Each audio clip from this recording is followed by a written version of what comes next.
कौन से दिन नीति बंधा पकई किसी करेनि अत्याचार उपरे अत्याचार कर चलिए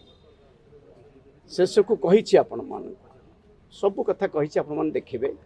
कौ भाई भाव अत्याचार करा जाए ये लेखा ही सफिशिएंट हम पूर्वतन मुख्यमंत्री एभली मते जो कहवा मत आश्चर्य लगुच पांडव पक्ष को विश्वासघातक पुणी कहते धृतराष्ट्र स्वयं भगवान कृष्ण बुझाइबा को जाइथिले किंतु धृतराष्ट्र बुझिले नहीं जदि बुझी थांते तेबे आज कुरुवंश ध्वंस पाई न था एबे भी कहूँ सत्य न्याय एवं धर्म सहित अच्छी एवं रही देखिले कौ भाई भाव निर्वाचन रे प्रमाणित अधिक किसी मत रखी ना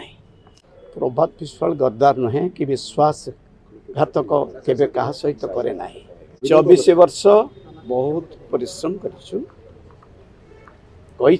दुई जन बुझुले गोटे पटे लेट सांसद प्यारीमोहन महापात्र बुझुले आउ 12 वर्ष भी कार्तिकेयन पांड्यान बुझ तेणु से कौन पसंद ना कहली जदि आपण कहली बुझी थांते मो भली जने जो व्यक्तित्व नीति की बंधा पकई किछि करेनि कौन से दिन नीति बंधा पकई किछि करेनि अत्याचार उपरे अत्याचार कर चलिए शेष को कही आपण मान सब कथा कही आपण मान देखिए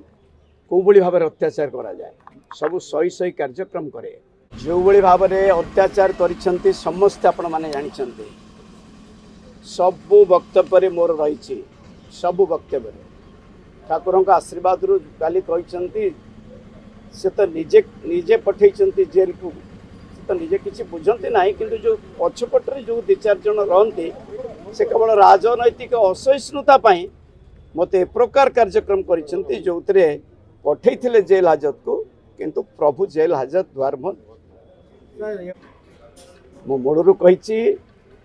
एक जमी जमा संक्रांत मामला मात्र 25 लाख टंकार मामला एक कही जो मान्यवर हाईकोर्ट पाखे द्वारस्थ ही वर्षे भितर केस समाधान करंतु बोली निवेदन करी मान्यवर हाईकोर्ट जो डायरेक्शन देते 3 वर्ष पर जितेबले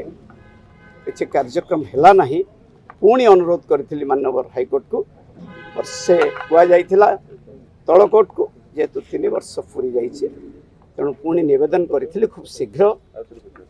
केस समाधान करने जाओ मान्यवर हाईकोर्ट 6 मास भितर मामला फैसला करने आगामी दिन में प्रमाणित हम सीएमसी कौ भली भाव दखल करने को जाऊँ।